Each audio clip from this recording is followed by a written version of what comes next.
Well, I want to say a few words this morning about imagination, using imagination or imaging in order to support our practice, our meditation practice.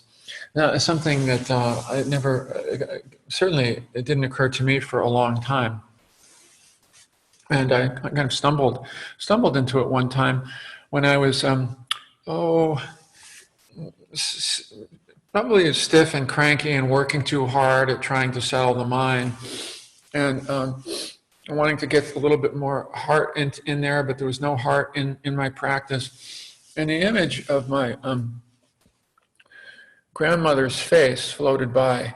I didn't intentionally go looking for my grandmother's face, but somehow her face floated by. You know, sometimes this can happen spontaneously with us, with people who've been important caregivers, and when her face floated by, I immediately started to feel a wave of gratitude in a way that I wasn't able to access it at all by myself in my meditation. And I thought, that might be something to consider. And of course, it was thinking outside of the box, so I didn't want to tell anybody about it. But I started to play a little bit with using some imaging to bring forth various qualities of mind, what we've been calling wholesome qualities of mind. You know, Susan spoke about gratitude yesterday, one of the really big ones. A sense of wonder is another one. As we can get so casual, they're kind of qualities of mind that are antidotes to some of our somewhat more crusty states of mind, and some of the states of mind that we can bring right into our meditation practice without even being aware of it. I know I'll always tighten up and get more serious right at the beginning of meditation practice, and it's the last thing I need. I already have enough seriousness, you know? And so it was part of what I do now every day at the beginning, after moving the body around a bit, is further, how do I lighten up and brighten up a little bit? How do I shake off some of the not so bright energies that might be circulating through the system and the intensities that I might be bringing to meditation practice when I think of enlightenment now?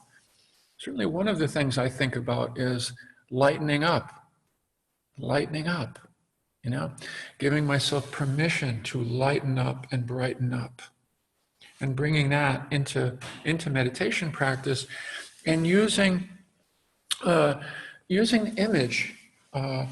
Most of us have some memory images from our personal experience of times that might be recent, when you were joyful, when you were uplifted, when you were bright, yeah? When you were bright, when you felt bright. It isn't so much the image as the feeling, that feeling that we all know, of feeling more alive, awake, bright, uplifted, with the heart uplifted. That feeling. Why wouldn't we want to bring that into our meditation in some form? Do you know?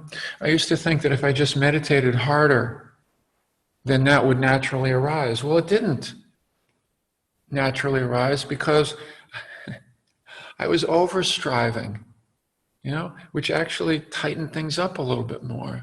And so for me, it was like, how do I just brighten up a little bit more as I sit down to practice, as I sit down to begin to check in to this sentient being that I find here, sitting here in this body, breathing. How do I begin to check in an uplifted way, rather than in a severe or even just casual or dry kind of cognitive way? You know, how can I do that? And what image can I bring to mind? Because we're really good at recalling negative memories. We're really good at that. We have lots of practice with that. We can do that real quickly. And we all have some positive images that we could draw upon, but often don't consider drawing upon them for meditation practice.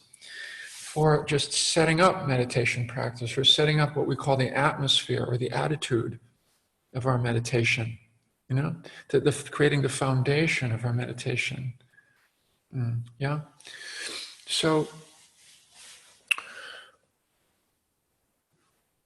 that's what we'll play with a little bit in our meditation today. I'll invite you, as we're settling, to recall, if you will, from your own experience. And it could be distant. In the past, something may bubble up. It isn't necessarily going through a Rolodex. It's just creating some space to see what comes to mind in terms of an uplifted state of mind that you've experienced recently in the context of that. And then it's not about going down the story road with that image, but it's more about the feeling that came with it. Oh, yeah, that good feeling. Oh, yeah, that feeling. I don't have to invent that feeling. I know that feeling. But how do I recall that feeling? But how do I bring that into here, now, as I'm breathing, the feeling? I can begin to let go of the image and bring the feeling in here. So now it's mingling with the breathing. Yeah? See? So that it becomes part of, again, the atmosphere of our meditation practice. Okay? Yeah. So we'll play with that. And I'll tell you a secret. One of the things that brings me uplift these days at the beginning of a meditation, and in particular, the beginning of this particular morning meditation, is seeing all of your faces show up here.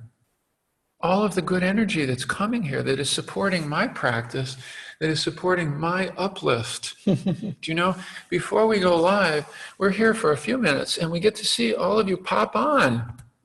It's like, look at this. It's like a magic show, except it's real. You're all coming to join us. And it just absolutely, our hearts begin to sing. You know, I was just maybe a little crusty this morning, you know, a little tired, didn't sleep so well. And then how can I not be uplifted when I see all you show up? So that's part of what works for me right there for this meditation period, just saying. That's an example of it.